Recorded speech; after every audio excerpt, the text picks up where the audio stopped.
السلام عليكم ورحمة الله وبركاته، أحبتي في الله متابعين قناة تفسير الأحلام مع رانيا. هقدم لكم النهاردة تفسير رؤيا الشتم والسب في المنام.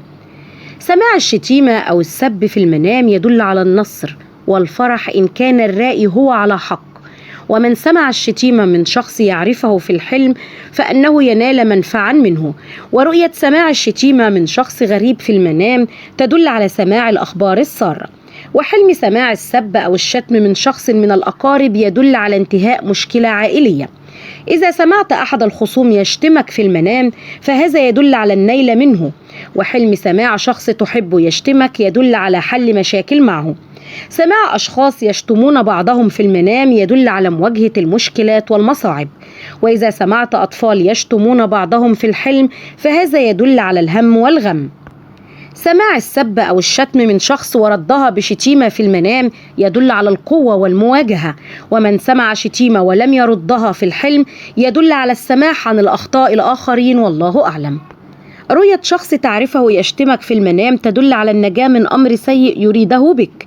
والغضب من شخص تعرفه لأنه يشتمك في المنام يدل على اضطراب وسوء العلاقة معه. ورؤية الشجار مع شخص تعرفه عند شتمه لك في الحلم تدل على المرور بالمشاكل.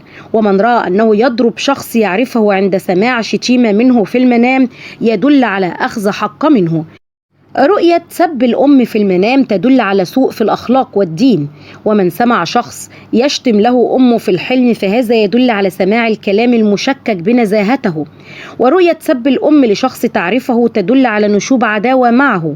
وحلم شتم الأم لشخص غريب يدل على سوء المعاشرة والتعامل مع الآخرين. والغضب عند سماع شتيمة الأم في المنام يدل على الشعور بالإساءة. تفسير حلم التلفظ بألفاظ بذيئة. التلفظ بألفاظ بذيئة في المنام يدل على سوء الأقوال والأفعال.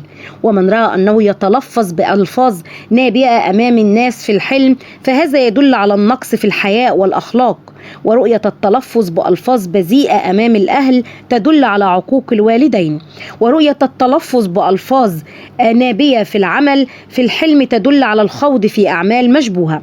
سماع الابن يتلفظ بألفاظ بذيئة في المنام يدل على سوء تربيته وأخلاقه. وتوبيخ الابن لتلفظه بألفاظ بذيئة تدل على إرشاده للصلاح. ومن رأى أنه يضرب ابنه لتلفظه بألفاظ نابئة أو بذيئة فإنه يصلحه ويعلمه. وإلى هنا تنتهي حلقاتنا ونلقاكم في تفسير جديد. فلا تنسوا دعمنا دائما بالإعجاب بالفيديو والاشتراك في القناة وتفعيل الجرس ليصلكم دائما كل ما هو جديد لنا. إلى اللقاء والسلام عليكم ورحمة الله وبركاته.